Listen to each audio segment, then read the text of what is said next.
Hey, welcome to your next horror movie.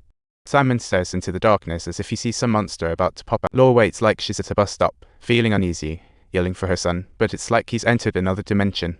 Laura panics like ants on a hot skillet and rushes into the cave, only to find Simon at the very end. The funny part. Simon is chatting with the air, like he's sharing the latest gossip with his best buddy. Come play with me. Want to visit my house?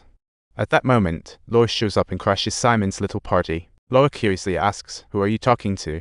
Simon proudly replies he made a new friend and hopes Mom will let him bring this. Laura says, "Get home now, enough nonsense." Yet on the way home, Simon drops shells all over, thinking it'll light the way for his new friend.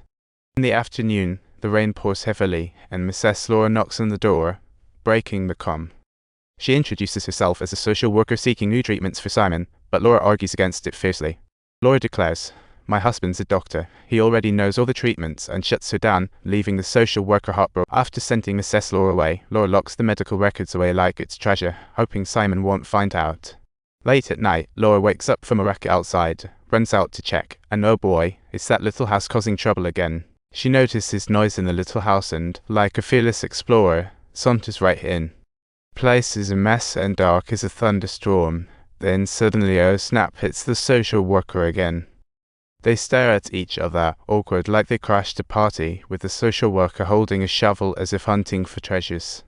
The social worker sees Laura and bolts off like a kid avoiding their parents, leaving Laura baffled. Laura is puzzled, thinking, what happened? The next morning she starts piecing it together. In the morning, Laura gets ready for a new day, but casually glances down to see shells all over. Sure enough, Simon's drawing. Could her son's friend really be real? Back inside, she finds Simon's drawing on the table, like some detective evidence. It shows 6 little figures, probably Simon's fantasy buddies, and there's one kid in a Saka classic. Laura rushes to ask Simon, "Are these your friends?" Simon proudly replies, "Those are treasures we use in games. They'll steal the treasures and hide them, but if you find them, wishes come true." Excited like winning the lottery. Simon has his own treasures, special coins, clearly not your usual change. He rushes to his room, excited to show Mom. He flings open the box and surprise. It's empty except for a baby tooth. Simon stares in shock. Did other kids steal my treasure? This can't be happening. Baby tooth turns into a clue, and he's off like a detective cracking a case. Laura opens the box originally holding the baby tooth. It's somehow filled with sand. More questions arise. Could it be a secret in the garden? They hurry off like treasure hunters on a mission. Digging in the garden, they find a ring, leading to yet another clue. That clue points to a box, and after a relentless search, they find a key inside a Russian nesting doll. Great, now we can find our treasure. Simon is all pumped up, feeling like they're in a comedy. Simon complains to Mom, "You know what I'm saying, right? I'm not pulling your leg." Turns out Simon already knows about his identity. He realizes he's sick, leading to a dramatic argument with his mom. Simon can't understand why his mom lied and storms out, ready to battle the world alone. What puzzles Laura, she always thought Simon's friend was imaginary, but now everything gets complicated. Could this Thomas actually be real? She starts pondering, considering a multitude of possibilities. But now is the time for thoughts. Calming Simon down is the priority. Laura and her husband find Simon and babble on, "As long as you take your medicine, we're here. Kids will be kids."